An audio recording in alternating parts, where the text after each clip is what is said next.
आज कोटा की धरती पर बहुत ही खुशी का माहौल है। हमारे हाड़ौती के नहीं बल्कि राजस्थान के महाकवि किशन लाल जी वर्मा की दो कृतियों का यहाँ पर विमोचन हुआ है, बुद्धायन महाकाव्य और कोरोना का कहर। और इस बारे में हम आइए बात करते हैं मयूर न्यूज़ टाइम्स चैनल के माध्यम से वरिष्ठ साहित्यकार श्री बाबा साहब जितेंद्र निर्मोही बाबा से हम बात करते हैं। इस कृति के बारे में बताएंगे, क्योंकि जो किशन जी वर्मा को जितनी गहराई से वो जानते हैं, जितनी निकटता से वो जानते हैं, उनके साहित्यिक यात्रा के बारे में जितना वो जानते हैं, शायद हाड़ौती की धरती पर कोई जानता होगा। आइए हम बात करते हैं।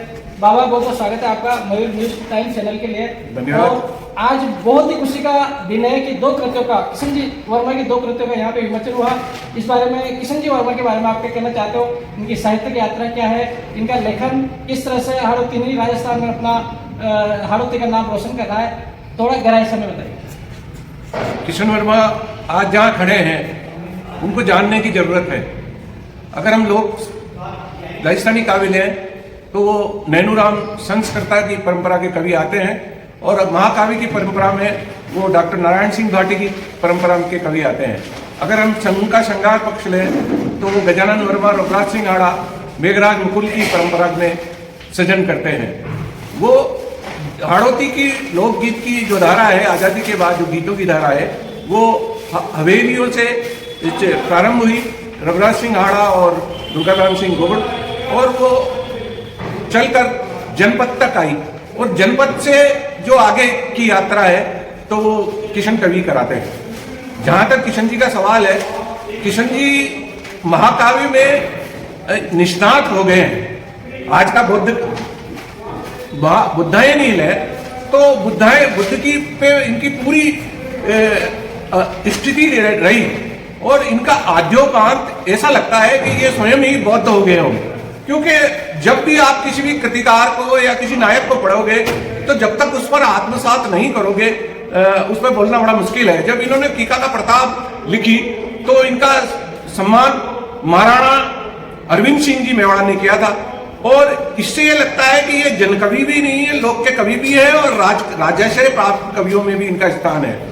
जब ये टीका का प्रताप लिख रहे थे तो मैंने बड़े इतिहासकार डॉक्टर श्री कृष्ण जगनू से कहा कि भाई इसमें क्या कमी रहेगी, तो उन्होंने कहा कि गोहिल वंश का लगभग हर कोना इन्होंने जाना है, लेकिन मीरा थोड़ी इसमें रह गई है।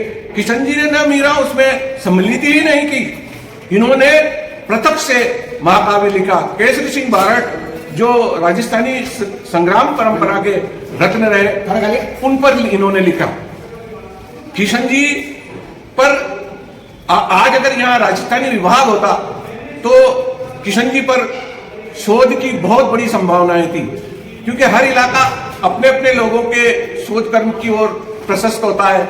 जयनारायण व्यास यूनिवर्सिटी में जोधपुर के लोगों को ध्यान दिया जाता है। मेवाड़ में जो मोहनलाल सुखाड़िया यूनिवर्सिटी है वो मेवाड़ के जनपदी उसको ध्यान से रख के शोध कार्य करती है। गंगा सिंह यूनिवर्सिटी में भी शोध कार्य हो रहा है, वो वहाँ के उनको समेटते हैं। किशन जी पर बहुत सारी शोध की संभावनाएं हैं और शोध कार्य होना चाहिए। किशन जी का ये काव्य अगर हिंदी में रूपांतरित होता है तो ये 140 करोड़ भारतीयों तक ही नहीं, ये विदेशों की भी यात्रा करेगा। और बौद्धायन न सिर्फ महाकाव्य है, ये रामचरितमानस की तरह एक, जिस तरह से तुलसी ने अवधि को राममानस से स्थापित किया, इन्होंने हाड़ौती भाषा, भविष्य देखेगा कि हाड़ौती भाषा को ये संप्रेषित करने में कितने बड़े सहायक रहे हैं। अगर ये हिंदी में बौद्धायन रूपांतरित होता है तो कोशिश की जाएगी कि इसका तमिल में, गुजराती में और अन्य भाषाओं में भी अनुवाद हो। कोरोना का कहर की जहाँ तक बात है, आप सब नर्सिंग कर्मी रहे हैं, इनको समेटते हुए चाहे महावीर मेहरा हो, चाहे राम जी हो, या कोई कोरोना के प्रभारी डॉक्टर हो या नर्स हो, इन्होंने हर एक को छुआ है। और कोरोना के कहर में मतलब पिछली शताब्दियों से लेकर आज तक कितनी महामारी आई और वायरस, इनका वो नर्सिंग अधीक्षक रूप भी सामने आया है, और इन्होंने जो बीएससी किए हैं वो रूप भी देखने को मिलता है।